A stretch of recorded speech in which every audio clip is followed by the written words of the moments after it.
नमस्कार। Rajasthan board 2025 model paper solution की mathematics की सीरीज का आज चैप्टर 6 जिसका नाम है ट्राइंगल, इसका डिस्कशन है। तो अपन फर्स्ट क्वेश्चन की तरफ चलते हैं। In the given figure D parallel to BC, आपको एक फिगर गिवन है, इसमें डी पैरेलल है बीसी के। एडी 1.5, आपको एडी 1.5 दे रखा है। डीबी 3 सेंटीमीटर है, डीबी आपको 3 सेंटीमीटर दे रखा है। एई 2 सेंटीमीटर, ये आपको 2 सेंटीमीटर गिवन है और आपको ईसी निकालना है। अपन को पता है जब डी पैरेलल होता है बीसी के तो एक ट्राइंगल की साइड्स का रेशियो लिख सकते हैं, मतलब A D upon D B, A E upon E C. मतलब मैं लिख सकता हूँ A D upon D B is equals to A E upon E C. A D की वैल्यू आपको गिवन है 1.5, डी बी की वैल्यू आपको गिवन है 3, ए ई की वैल्यू आपको गिवन है 2, ई सी आपको फाइंड करना है। बीच में इक्वल्स टू है तो आप क्रॉस मल्टीप्लाई कर लोगे, तो ई सी मल्टीप्लाई 1.5 और 3 मल्टीप्लाई बाय 2। ई सी से मल्टीप्लाई 1.5 ऐसे का ऐसा और 3 2 जा 6 हो जाएगा। ई सी ऐसा का ऐसा 1.5 मल्टीप्लाई में, मल्टीप्लाई वाला डिवाइड में चला जाएगा तो वो डिवाइड 1.5। जब डेसिमल को हटाएंगे तो ऊपर 10 यूज हो जाएगा। 3 की टेबल से 2 जा और 5 जा, 5 की टेबल से 2 जा, तो ई सी आपका आ गया 4 सेंटीमीटर। नेक्स्ट क्वेश्चन की तरफ चलते हैं। A D and P M are the medians of triangle A B C and P Q R. ये आपका एक ट्राइंगल ए बी सी है,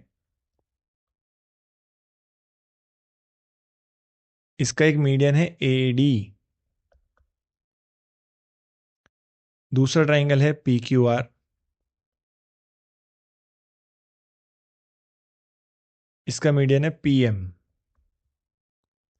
और आपको बता रखा है कि A B C P Q R के सिमिलर है। Triangle A B C similar है ट्राइंगल पी क्यू आर के। और आपको ए बी और पी क्यू का रेशो दे रखा है 3:5 और आपको ए डी और पी एम का रेशो निकालना है। तो कैसे करेंगे? जब triangle A B C P Q R के सिमिलर है तो अपन साइड्स का रेशो लिख सकते हैं। तो कैसे लिखेंगे? A B upon P Q is equals to B C upon Q R is equals to A C upon P R. और साथ साथ ये भी लिख सकते हैं कि जब दो ट्राइंगल के मीडियंस बनाए गए हैं तो मीडियंस का रेशियो भी आपका बराबर ही होगा, A D upon P M. तो ये भी आपको याद रखना है कि जब दो ट्राइंगल सिमिलर होते हैं तो उनके मीडियंस का रेशियो भी उन ट्राइंगल्स की साइड्स के रेशियो के बराबर ही होता है। अपन A B upon P Q ले लेंगे और A D upon P M ले लेंगे। A B upon P Q is equals to A D upon P M.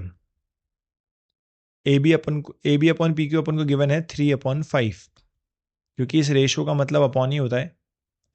और A D upon P M ऐसा कैसा, तो आपका A D ratio P M कितना आ गया? 3:5।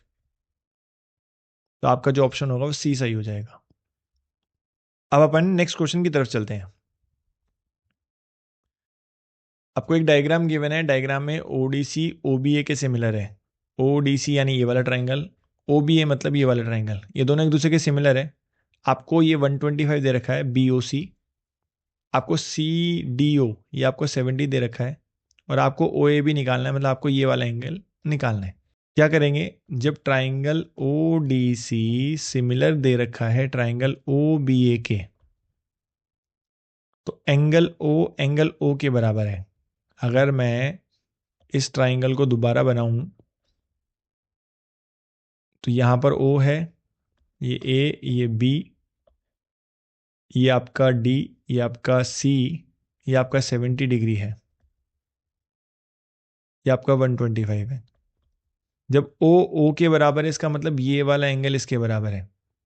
तो ओ डी सी का मतलब एंगल डी ओ सी इक्वल है एंगल ए ओ बी के। डी बी के बराबर है, डी मतलब ये वाला एंगल, इसका मतलब angle O D C equal है बी के, बी मतलब ओ बी ए के, यानी इसके बराबर है, तो एंगल लिख देंगे एंगल ओ बी ए। सी ए के बराबर है, सी मतलब ये डी सी ओ और ए मतलब ओ ए बी, तो D C O A B के बराबर है। तो इसके लिए क्या करेंगे अपन, अपन को मेनली जब ओ ए बी चाहिए तो ओ ए बी के लिए अपन डी सी ओ निकाल लेंगे, तो डी सी ओ भी ओ ए बी के बराबर होगा। तो इसके लिए क्या किया जाएगा, ये ट्राइंगल लिया जाएगा दोबारा, इसमें सिर्फ ये लाइन इंक्रीज करी जाएगी, ये ओ है, ये डी है, ये सी है, ये एक एक्सटीरियर एंगल है, इसको मैं बी दे देता हूँ, ये 125 है और ये 70 है। एक थ्योरम होती है जिसमें क्या होता है कि ट्राइंगल का एक्सटीरियर एंगल उसके अपोजिट इंटीरियर एंगल के सम के बराबर होता है। मतलब जो एंगल बी ओ सी होगा ना, वो angle O D C plus angle D C O के सम के बराबर होगा। तो ये आपको बी ओ सी 125 है ही, ये आपका 70 डिग्री है ही, ऐसा D C O as it is. आप एंगल 70 को लेफ्ट साइड लेके चले जाओ, तो 125 minus 70 is equals to D C O. इसका मतलब आपका जो डी सी ओ आ गया वो आ गया आपका 55, और आपको पता है डी सी ओ किसके बराबर है, ओ ए बी के, तो डी सी ओ और ओ ए बी ये दोनों बराबर है, इसका मतलब इसका आंसर आ गया 55। तो आपका जो आंसर है वो कितना आ गया, 55।